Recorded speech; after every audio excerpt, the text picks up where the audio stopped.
We're back for your ears only. I'm Eddie Robinson. I'm David Alpern with this quote from the news. There are people who don't see how we succeed under the current conditions, and their case is getting stronger.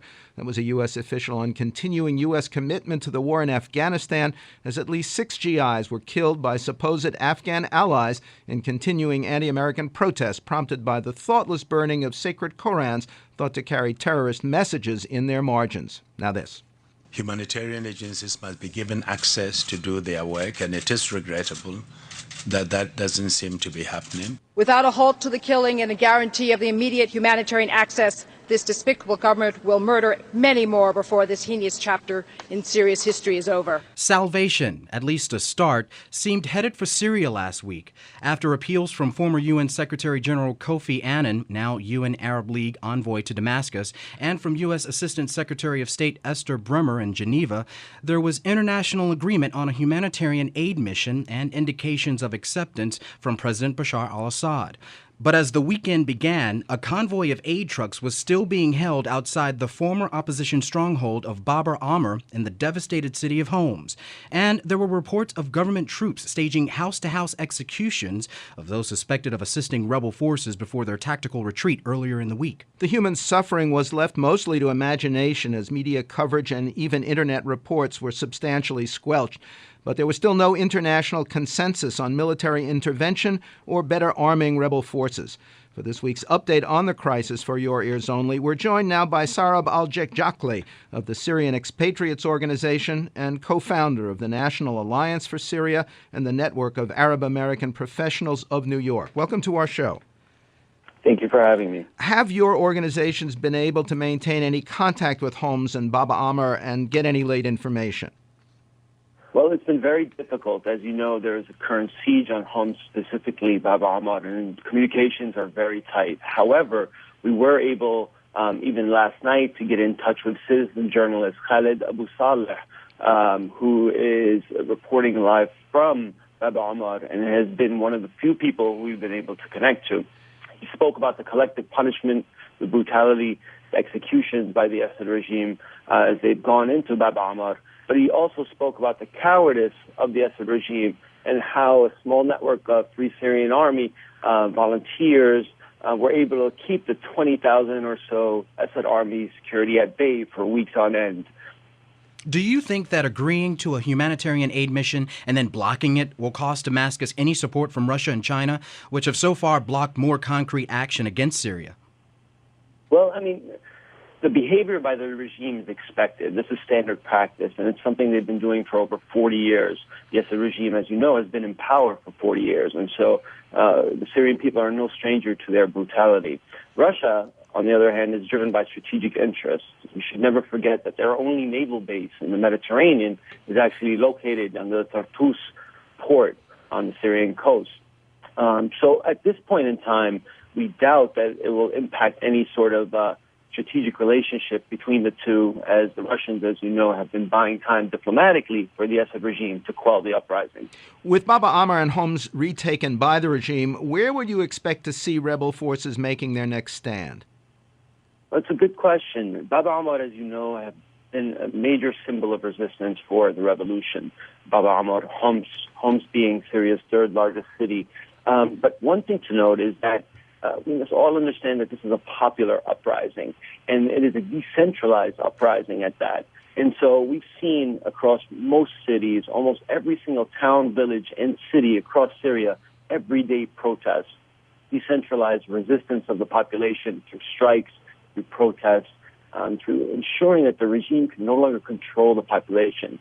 Top that with support from the Free Syrian Army, and we've seen areas like Hama, Idlib specifically, the north, and the Zabadani be focus points at this point. Some analysts say that providing more firepower to rebel forces will escalate civil war and produce even more civilian bloodshed. How does your organization see it? Well, it's not a civil war, and I think we need to be clear about this. One side, the regime itself, is conducting collective punishment against the population. It is a massacre. Especially in Homs and Bab al-Amr, we've seen massacres on women, children, elderly, anyone who resists the Assad regime hegemony. So it's important to note that popular uprising and civil resistance with militarized element of the Free Syrian Army is the only way that we're going to move forward. To deny any population the ability to defend themselves against such current brutality is a crime in its own right. And we need to make sure that we can support the revolution in all ways possible. Washington also fears that new arms could flow to Islamist terror forces infiltrating the opposition, which has been publicly endorsed by the leader of al-Qaeda. What's your view on that? Well, it's almost humorous. I know activists on the ground in Syria laugh whenever this is mentioned. There is no connectivity between al-Qaeda and anything happening in Syria. And the revolutionaries internally and the opposition externally have condemned any al-Qaeda statements of solidarity. So it's not about Islamist involvement. And so the only people at this point who are talking about al-Qaeda in the context of Syria are the Assad regime and their allies. And it's even being pushed by certain intelligence circles in the United States. Ironically, of course, intelligence circles in the United States have had a relationship over the past years with the Assad regime security. So it's just an interesting dynamic, and it's an unfortunate dynamic that really speaks to, I think, a convenient deflection of reality in Syria due to the impotence of the international community to have any direct support for the people on the ground. Foreign boots on the ground, even from fellow Arab nations, seem a distant dream at this point, given the strength of government forces. But how does your organization even feel about the prospects of such an occupation should it become realistic? Well, it's a sad thing. Most of those impacted, those directly in Homs, Hama, Idlib, other areas that are at the direct barrel of the gun, are asking for help. They're asking for immediate relief, an SOS of sorts from the international community. The international community has failed them as they're being hunted one by one. They're looking to people on the outside to provide humanitarian assistance, any sort of deflection against the regime offensive. And it's just not coming. I think people within Syria realize this. I think at the end of the day, while the revolution may require outside help, military support, whatever it may be, you mentioned the word occupation. The Syrian people won't accept any uninvited guests, nor any sort of occupation.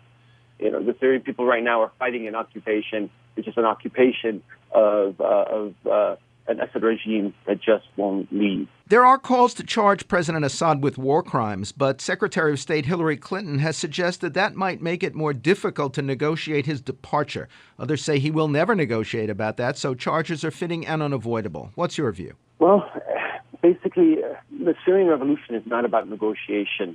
No one within Syria supporting the revolution is asking for negotiation with the Assad regime. It's just a matter of fact. And we've seen how from day one, the Assad regime has done everything in their power to quell this uprising through utter force and brutality. So Assad and his cronies are war criminals, period. And they will have their day, whether it's similar looking to what happened to Gaddafi or Saddam Hussein.